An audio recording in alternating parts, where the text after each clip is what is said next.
It doesn't matter if you're national. What matters is being local. Small businesses and entrepreneurs in the state of Nebraska have discovered a new platform called Grow Nebraska. Thanks for joining us on Next Biz Success. My name is Lynn Hinderrocker, and my guest today is the executive director of Grow Nebraska. She's going to tell you how to jump on board and go all the way. Welcome, Janelle Anderson-Erke with Grow Nebraska.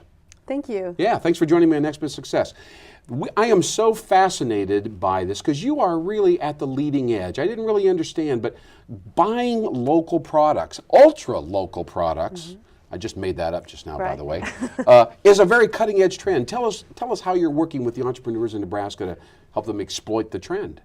Well, what we're doing, Lynn, is businesses and entrepreneurs join Grow Nebraska, and our marching orders are quite simple.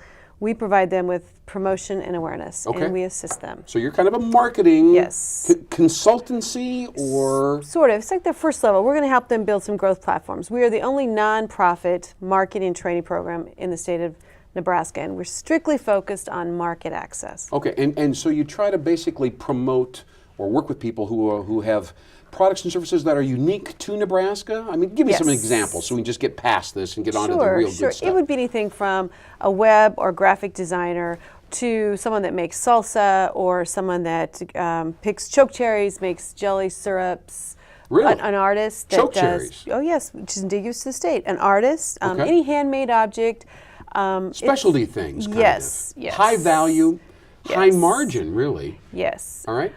But a lot of these people are working out of very humble resources, right? Their homes or home offices, small businesses, right? Correct. And when they find out about you, are they happy? I mean, are they thrilled to know about all the things you can do for them? Most of them are, because they realize how important it is if they work together as a group. There's power in numbers, and that lone wolf marketing just doesn't work anymore. Yeah. And so we really work with an array of a startup business, and we'll refer them to someone who help them get a business plan, to someone that's maybe selling $1 million, but they want to have more website hits, or they want to be part of something. And a lot of those businesses don't really fit, even though we have them get involved in their chambers, et cetera.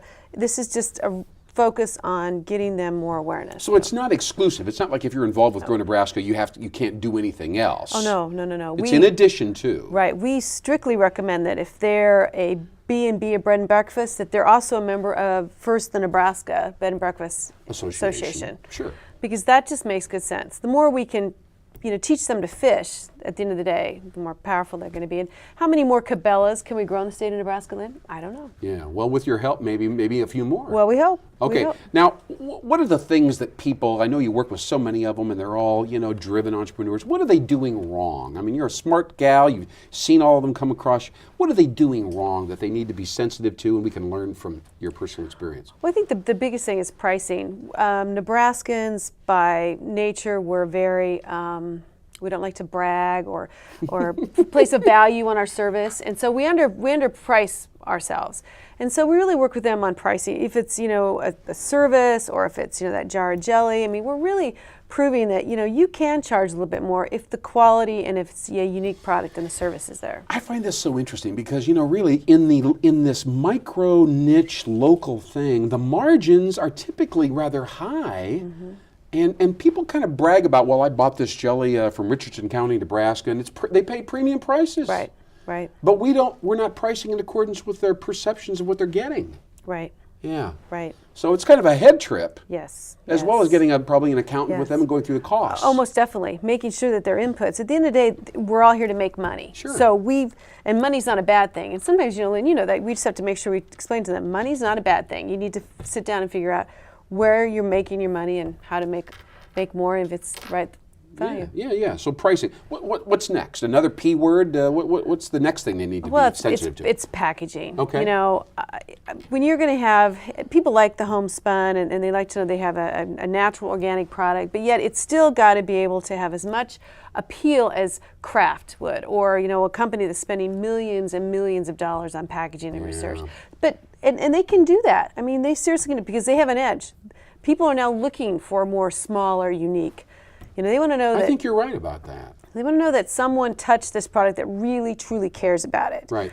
But do they expect the packaging to be as glossy and sophisticated and well designed as the grocery products that you'd see everywhere, or not? Is it good to be homespun? Well, a little bit, you know. But the other thing is there's the safety issues, Lynn. So I really recommend with the entrepreneurs, you need to seriously look professional. Yeah. You know, you need, one of the biggest mistakes we talked earlier is everyone gets published on their computer and they all think we're graphic artists. We're not. You need to look professional, Right. so it looks like they've gone through all the regs and it's a safe product, because there's a lot of concerns. All right, so we got pricing issues, we have presentation or packaging issues. What else? What about the brand and just the whole notion of that? It's such an abstract idea. Do people get that? Not usually. And even I've seen some very sophisticated businesses that do quite well in sales. They're still not carrying their brand through from their business card to their website to what their package looks like. Right. You know, it's just sort of a hodgepodge. At the end of the day, people don't have a lot of time to read, Lynn, so we should be able to just easily look across there and know that that might be Heavenly Creations jelly, just as you would if I had a Coke or Pepsi can here. Yeah. You know, branding, we're talking now about graphics and colors and design and things like that, but also a part of your brand is your core message, your ability to articulate a relevant and a unique message. A lot of people can say, oh, I got a great product, Right. but they don't want to think about the fact that it's not very unique. It's kind of a bland cliche or whatever. Right. How do you help people with that? Well, we really sit down and work with them on, if somebody's going to search for your product on Google, what would they say? Yeah. Now, the other scenario is, I'm always amazed, we'll get some people and they'll have huge, long names in their business. Everyone's going to misspell it, you know, so you better Right. either own the misspelled domain name, but it's got to be simple. At the end of the day, the consumer is already overstimulated. Right. They want to be able to get to that product and buy it. Got one more question. Sure. Now, the free prize. Remember the whole concept? I used to buy, products and there'd be something inside, a little free prize we pull out. Cracker Jacks. Yeah. Now, a lot of companies and products need to have that little free prize. The free prize in this interview is this final key point that you're going to share with me about mentoring. What is that all about? Well, one of the things that we've been very fortunate is we have 308 different businesses that we work with, and we have the ones that have an excess of sales and they're employing people generally are willing to donate back some time to be part of the program. And so we call them mentors or coaches. Yeah. And so Coaching is everywhere. It is. And so then we have a mentor that's in the food industry. So she can help all the food people on their labeling requirements. Okay. We have a mentor that works in the personal products, soaps, lotions.